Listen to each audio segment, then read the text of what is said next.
Olá! O convidado do programa Identidade Pública de hoje é advogado, professor, contador, foi vereador em Araçatuba, é um apaixonado pela política, pelos livros, também pela história e pela família. Ele completou 93 anos em 31 de dezembro do ano passado e, apesar da idade, tem uma memória invejável. José Ferreira Batista Júnior, seja bem-vindo ao nosso programa. Estou à disposição da TV Câmara. Ok. Bom, a infância. O senhor nasceu em 1915. Como é? O senhor nasceu em Birigui, na cidade de Birigui. Como que foi? Bom, meu pai esteve aqui solteiro em 13. Serrou madeira para empregado da Estrada de Ferro, da Fazenda Basílio da Vale e para a primeira serraria de Araçatuba. Mas comprou terra em Birigui. Foi para lá, construiu uma casinha na cidade e se casou em Penápolis em fevereiro de 15.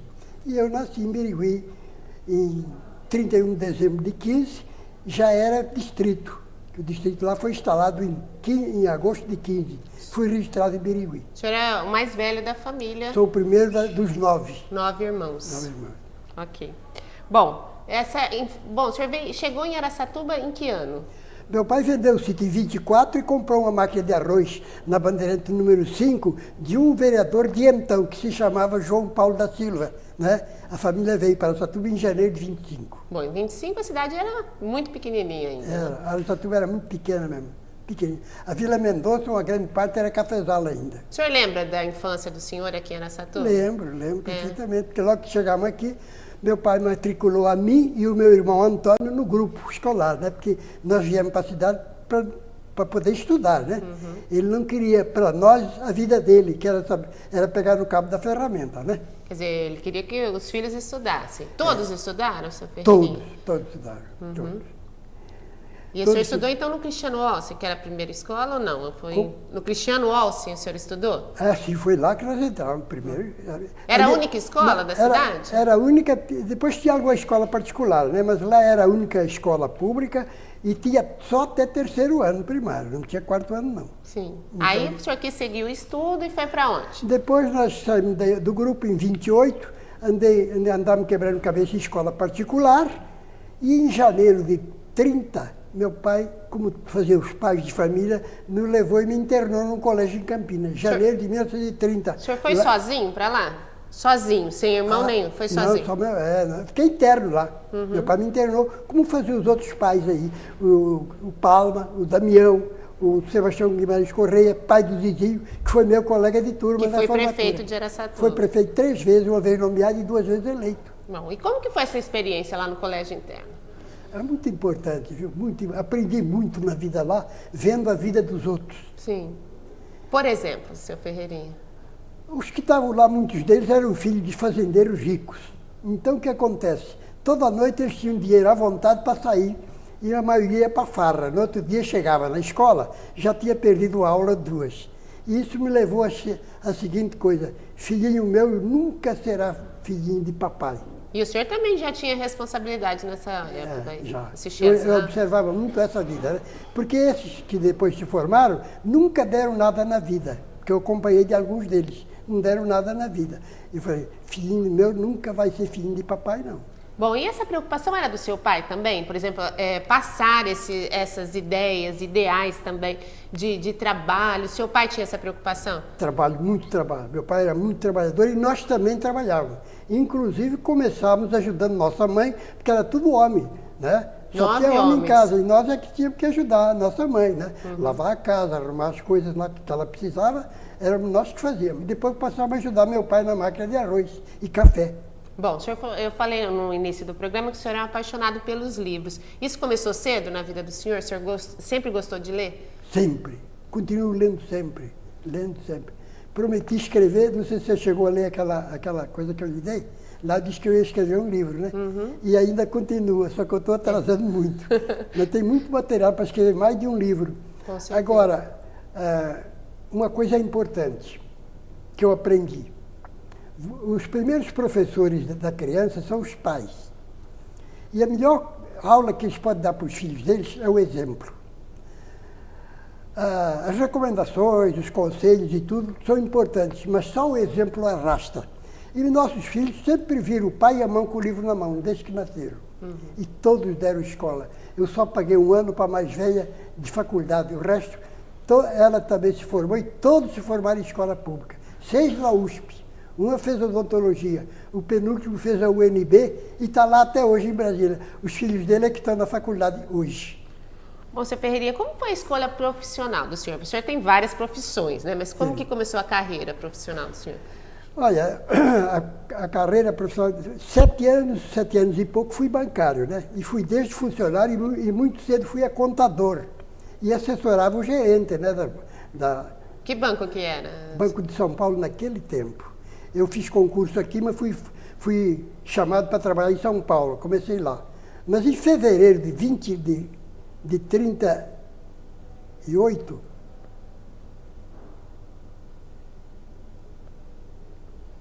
o banco me transferiu para cá depois do carnaval, e então fiquei aqui. E a gente tinha um desenvolvimento intelectual mais ou menos, eu fui convidado para assessorar o gerente na justificativa de empréstimos que o cliente fazia além da cota dele. Sim. Né? O gerente tinha que justificar.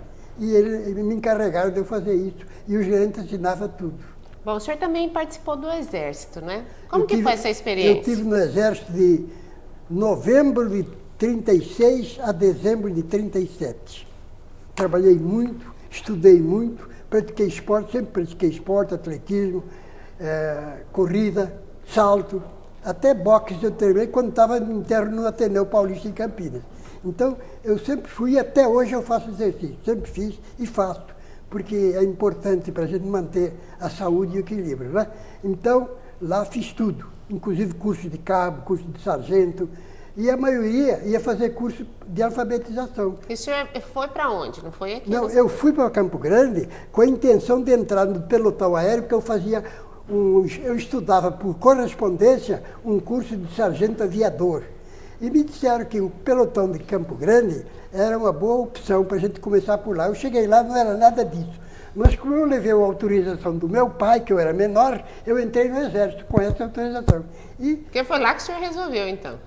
Lá eu fiquei de novembro a dezembro do ano seguinte, pouco mais de um ano, né?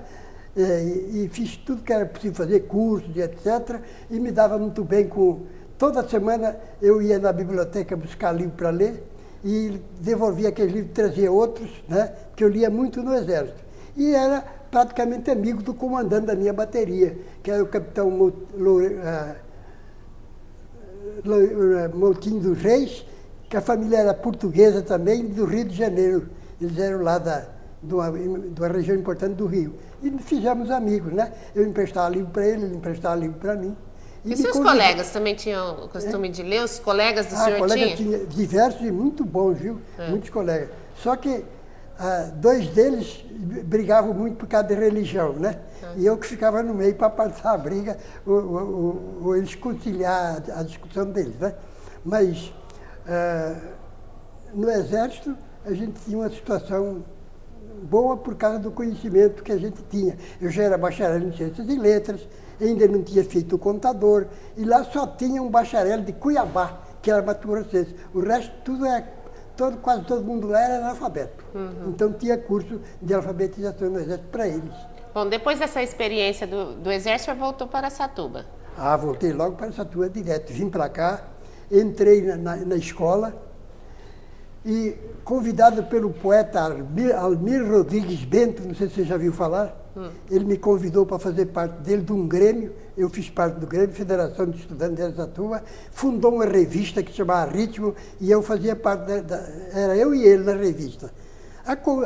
Por sugestão minha, eu falei, olha, nós somos novos, não temos experiência da vida, a gente precisava arrumar um sócio com mais experiência. E aí convidamos um advogado que era novo aqui, mas nós tínhamos contato com ele, Clóvis de Arruda Campos, que passou a figurar na direção da revista. A revista chamava-se Ritmo. E foi nessa época aí que começou o senhor enveredar para a política? Olha, a política eu sempre acompanhei. Quando eu estava no grupo, eu não perdia comício na Praça Rui Barbosa. E a política que você fala que eu sou apaixonado, é a política mesmo, como arte e ciência. A politicagem é uma desgraça. A política como arte e ciência é importante. E a gente aprende muito daqueles que foram os maiores estadistas da história, a começar com Confúcio, antes de Cristo, que dizia que você deve ensinar a pescar e não dar o peixe. O Lincoln, que perdeu todas as eleições e ganhou a última e foi até reeleito, que dizia que você não pode fazer para os outros, por muito tempo, aquilo que eles podem e devem fazer por eles próprios. Ou então, o Kennedy, você não deve perguntar o que a sua pátria pode fazer por você, mas o que você pode fazer por sua pátria. Hoje o senhor continua achando todas essas frases perfeitas. Hoje, diante da sua experiência, essas frases ainda são perfeitas para o senhor? São. Ainda são. Ainda são porque a política é a mesma, sempre é uma arte e uma ciência. A politicagem é outra coisa. Né? É outra coisa que começa errado, segundo eu acho. A nossa Constituição diz que o poder emana do povo, e está aqui na Câmara, e em seu nome será exercido. Então, tudo que eles fizerem lá, estão fazendo em nome do povo. E eles ficam 4 anos assim. Quer dizer, recebem um cheque em branco. Né? Recebem um cheque em branco. Como o senhor acha que deveria estar escrito na Constituição, então? O poder emana do povo e em seu benefício deverá ser exercido. Há uma grande diferença. Claro, é total, completa. Porque do jeito que está, você não pode nem reclamar judicialmente a conduta deles, porque você deu essa procuração para eles. Eles estão lá em seu nome. E durante 4 anos eles não tomam conhecimento do eleitor, ele nem precisa. Só daí 4 anos que ele precisa de voto de novo. Quando o senhor fala de política, o olho do senhor brilha. Isso. A gente vai falar bastante de política no próximo bloco e também sobre a família, que eu sei que é muito importante para o senhor. Muito importante. Para mim, a família é a maior realização da minha vida. Eu me orgulho da minha família, a começar da minha esposa, que foi uma companheirona, uma mãe exemplar. E outra coisa, por causa disso, nós temos os filhos que temos. Bom, a gente vai contar dessa história, quando o senhor conheceu ela, no próximo bloco. A gente volta já já. Fique aí.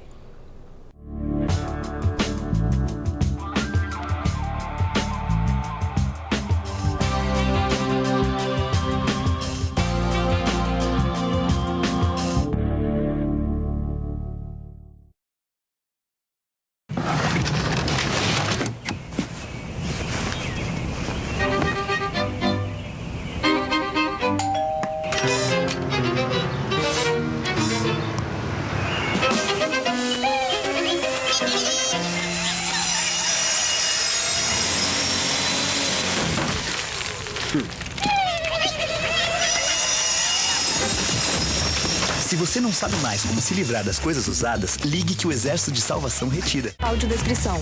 Eu não sou diferente de ninguém. Quase todo mundo faz assim. Eu me viro bem melhor quando tá mais pra bom que pra ruim. Não quero causar impacto, Nem tampouco sensação. O que eu digo é muito exato. É o que cabe na canção. Eu não sei viver triste sozinho. É a minha condição. Iguais na diferença. Campanha pela inclusão das pessoas com deficiência.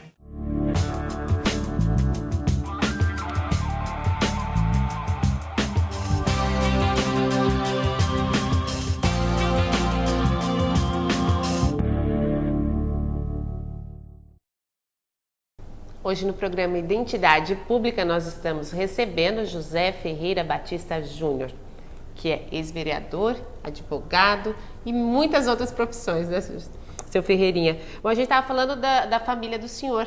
Bom, ela começou a se constituir quando o senhor viu a sua esposa caminhando pela praça, foi isso? É assim? Eu vi minha esposa caminhando na rua Oswaldo Cruz, chegando perto da praça Rui Barbosa, na nossa praça Rui Barbosa, que antigamente se chamava Cristiano Alce, e ela ia com um buquê de flores, porque era dia das mães. Ela ia para a igreja, né? Foi quando eu a vi pela primeira vez. Foi paixão à primeira vista? Hein? Foi paixão à primeira vista? Eu creio que eu senti qualquer coisa diferente nessa hora, né? Não pensava em casar de jeito nenhum, mas para mim, ela foi a companheira que Deus me deu, conforme me deu a mim para ela, né? E nos casamos propriamente por amor, porque sem isso a união não tem grande significado. E ela surpreendeu, porque foi uma grande mãe, uma grande esposa, e se nós temos a família que nós temos, uma grande parte nós devemos a ela. Porque a política me afastava até muitas vezes da própria família. De 40 Isso, de 46, 46, de 50. De 50 a 62, eu fui líder de um partido de Birigui, Bilac, Araçatuba, até Andradina. Todos os diretórios foram instalados por mim. Quer dizer, isso fazia com que o senhor ficasse muito ausente de casa. Todas as convenções que eles faziam lá, eu estava presente. Eles me convidavam, eu nunca faltava. E também terminava tudo, eu voltava logo para casa. Eu nunca demorava muito tempo lá, eu ia nessa coisa. Ia também a reuniões partidárias em São Paulo, no Rio, em muitas outras cidades, Araraquara, Bauru, né? Tava sempre, Ela sabia compreender esse ideal político que o senhor sempre teve, né? A sua esposa sabia compreender isso. Ah, sim. Ela foi uma esposa espetacular, que cumpriu a obrigação dela e foi muito além, viu? Ela foi uma companheirona que eu tive em todos os sentidos. Né? O senhor casou em São Paulo? Eu casei em 30 de maio de 1944, no Tucuruvi, em São Paulo. Por quê? Porque ela era filha caçula da família e a família estava em São Paulo. E eu era contador de um banco em Valparaíso. Muito tempo do namoro foi por cartas, então? Houve uma parte do namoro por cartas, depois o banco me transferiu para Getulina, eu era contador em Getulina, e a mudança veio para Araçatuba, ficou na casa do meu pai. E aí nós, alguma vez, trocamos também carta, porque eu estava em Getulina. Mas foi lá que eu saí do banco. Bom, eu sei que o senhor sente muito orgulho dos filhos que o senhor tem. Ah, sim, tenho, porque, olha, vou dizer uma coisa, filhos, eles nos surpreenderam, posso dizer que nunca me deram grandes trabalhos, a não ser esse comum da criança, nunca me deram, e muito menos desgosto, nunca, só me deram alegria, todos eles, e dão ainda hoje, eles, os filhos, os netos, porque a família é muito unida, são mais de 40 pessoas e são todos muito unidos. Alguns estão no exterior, mas se comunicam pela internet. Uhum. São 22 netos? 22 netos? São 8 filhos? 12 netos e 10 netas, 22. 22 netos. E os bisnetos e bisnetas são 6, por enquanto, mas tem mais do caminho. O que o senhor gostaria de deixar assim, para a sua família como exemplo, para eles todos? Olha, o exemplo nós deixamos para ela, né? Honestidade, trabalho, dedicação, honestidade, sinceridade, né? A coerência, para mim, é uma das grandes coisas para o político, é a coerência. Né? Porque o político que não tem coerência, o pessoal, ele é uma incógnita. E muitas vezes, diante de problemas importantes, o eleitor que votou nele nem sabe qual é a conduta que ele pode ter e muitas vezes é até surpreendido e fica até desiludido, né? Por causa então, a coerência, a dignidade na política é fundamental. Quando foi, de fato, a entrada do senhor para a política? Eu estava ajudando meu pai na fazenda, a minha família também estava ali no Córrego dos Espanhóis, em 1947, quando eu recebi um bilhete do meu irmão Albertino, dizendo que o grupo nosso reuniu aqui, resolveu apoiar o Joaquim Geraldo Correia e para vereador indicaram o meu nome. Sim. Então, quando chegou no sábado, eu vim à cidade, que eu vinha todo sábado, e aí é que eu fiquei sabendo o que foi, né? Aí entrei na campanha. E como foi essa primeira campanha? A primeira campanha foi uma campanha difícil, eu estava no sítio, voltava para lá meia-noite, na Câmara também fui vereador, eu estava lá meia-noite, terminava a sessão, eu ia para a fazenda a cavalo, daqui lá no Córrego dos Espanhóis, são 10 quilômetros, mais ou menos, 10, 12 quilômetros, e foi um tempo difícil. Em outubro de 48, mudei para a cidade, e aí... O senhor sempre conseguiu conciliar a carreira de vereador com o trabalho do senhor? Ah, sim. Sempre consegui, porque eu me dedicava muito ao trabalho, porque eu precisava dele. Eu tinha um escritório, eu tinha 10 funcionários e eu precisava dar um exemplo para eles. Com tanto filho também que o senhor tinha, né? Sustentar uma família... Até teve um tempo que a minha patroa estava se queixando, porque estava um pouco difícil lá, e eu então construí um escritório perto da minha casa, esperando que problemas da família não fossem intervir no escritório. E tive lá 9 anos com o escritório. Naquele tempo chamava-se Popular Contábil. Depois eu mudei o nome, um funcionário meu passei a ser chamado para meu sócio e fundamos ali o escritório Brasília, que existe até hoje. Bom, o senhor ficou quantos anos como vereador em Araçatuba? Eu fui vereador há 23 anos, mas não foi sempre seguidamente. Eu fui vereador eleito na primeira legislatura por uma coligação, PSD, PTN e PRP, Partido de Representação Popular era o meu. Na eleição de 51, eu apresentei chapa própria e, embora eu fui bem votado, o meu partido não fez uma cadeira, eu fiquei fora.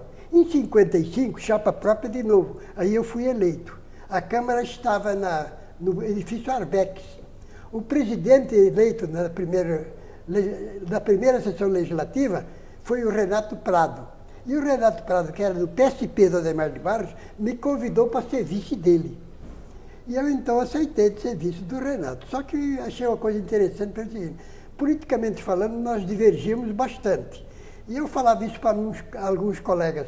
Eu não sei por que o Renato me convidou para vice dele. Ele falava, Ferreira, está na cara. Ele sabe que você não vai puxar o tapete dele. Eu falei, bom, eu não puxo o tapete de ninguém. E como ele viajava muito e ficava muito em São Paulo no fim de semana, cabia para mim presidir a Câmara, né? Então eu presidi muitas vezes a Câmara com ele ausente lá. Bom, eu sei que é difícil, são 23 anos de trabalho aqui dentro da Câmara, e aí, como resumir isso? Mas eu gostaria que o senhor falasse assim, quais foram os trabalhos assim, que o senhor destacaria durante todos esses anos? Que eu fui vereador? Isso. Ah, tem muitos, muitos. Para você ter uma ideia, eu acompanhava tudo pelos jornais, tudo, desde a política internacional até a local. Todo e qualquer problema que o pessoal levava para mim, nunca deixava de ter apoio na Câmara. Então, eu tenho ainda cópias dessa coisa. É muita matéria, muito diversificada, desde a criação do Bispado de Araçatuba, para ver se nós tínhamos uma faculdade aqui, que o meu filho estava crescendo e eu precisava de faculdade.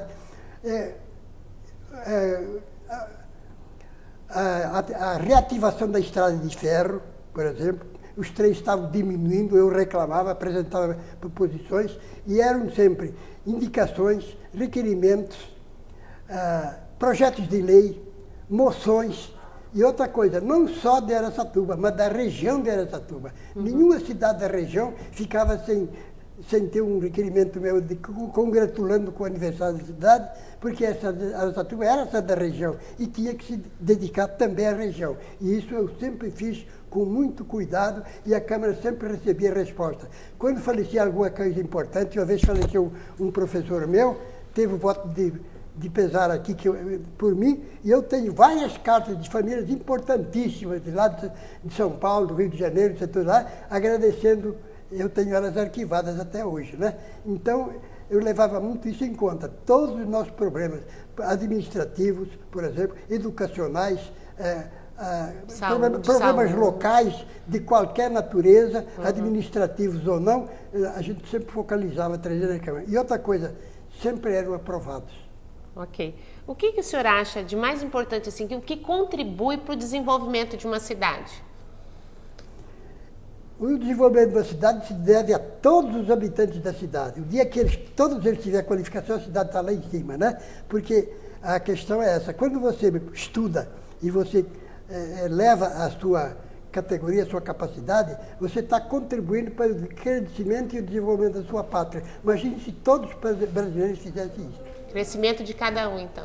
Bom, o senhor tem algum ídolo? Ídolos propriamente assim, eu não tenho. Eu tenho admiração por muitos deles, né? Tanto é que eu pertencia à Ação Integralista Brasileira e o Tinósio sempre escrevia que eu era camisa verde, integralista e plinista. Eu falava, plinista eu não sou. Eu admiro o Plínio Salgado, porque é uma das grandes capacidades. Tem cerca de muitos livros escritos, tem exemplo espetacular. Foi um brasileiro importante, que pela primeira vez criou uma doutrina brasileira nacional, que nem os integralistas, nem os camisa verde conheceram. Muita gente entrou porque achava bonita a camisa. Então chegou a ter 1 milhão de camisas verdes no Brasil, um movimento que começou em 32 e acabou em 37, com o golpe do Getúlio, que implantou a ditadura do chamado Estado Novo, né? Pouco tempo, tinha 1 milhão de gente. Quase ninguém sabia o que era aquilo lá. Mas a doutrina, os livros básicos, tudo eu tinha e tenho.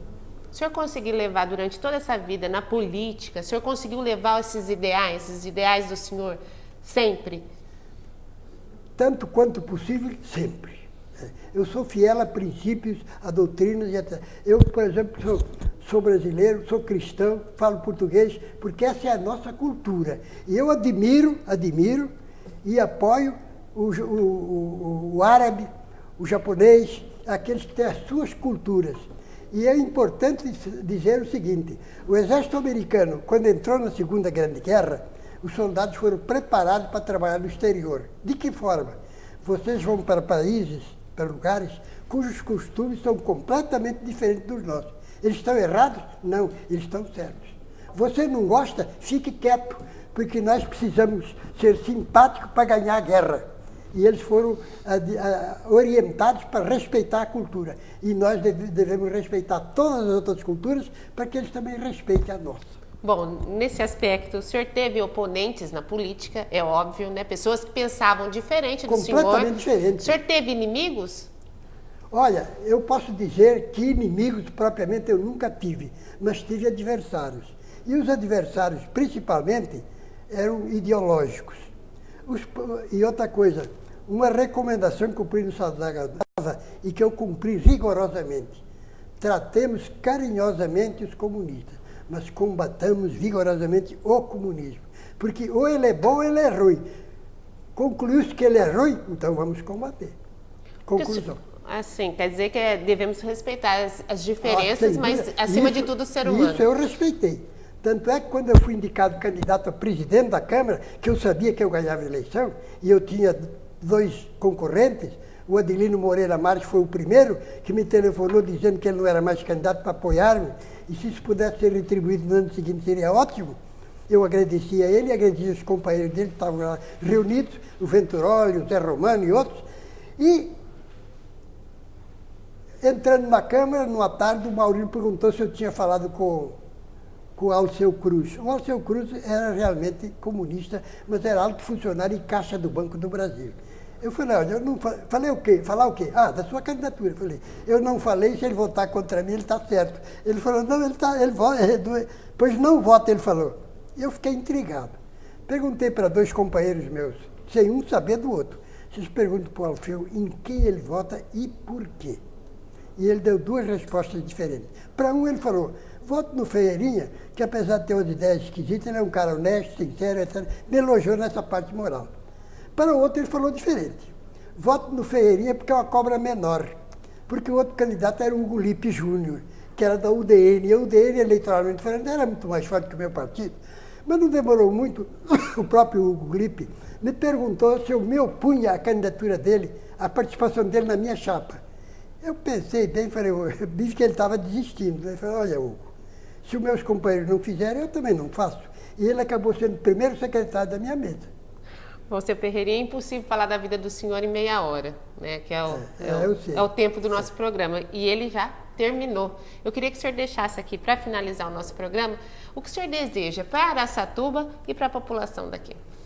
Eu sinto e me penalizo de uma coisa.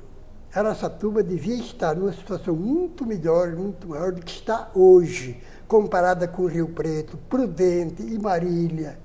E nós temos perdido muita coisa seguidamente. E perdemos essas coisas de uma maneira lógica e muito fácil. Nós não temos tido lideranças políticas. Nós temos tido chefias políticas e não lideranças. Não está mais, né? Já sim. Nós não temos tido liderança. E aí? Nós vamos ter que começar de novo? Nós não temos tido... Não. Espera aí. Não, porque eu Pode falar... Tá. Posso falar em off fora, né? Então, ocorre o seguinte, a falta da liderança política nossa que é grande. Agora, tem uma coisa, há 30 anos eu vejo falar, e eu ia a Birigui muitas vezes, porque o partido me chamava lá, e desde esse tempo o pessoal dizia que Birigui ia passar Araçatuba. Eu falava, não passa, e não passou e nunca vai passar. Por questão seguinte, Araçatuba geograficamente falando está muito bem colocada. Outra coisa, o povo de Araçatuba é diferente. Quem vai em Araçatuba se sente em casa, seja lá de onde for, até estrangeiro, está em Araçatuba. Isso aí é muito importante. E Araçatuba não tem influência política nenhuma, nem liderança política. Não tem deputado, os próprios prefeitos não trabalham bem a favor da cidade. Então, veja você, que se tivesse que passar, já tinha passado há muito tempo. Mas não passa, porque o povo lá é diferente. Obrigada, viu, seu Ferreirinha? Muito obrigada pela sua participação. E o nosso programa termina aqui. Eu espero você na próxima edição. Até lá.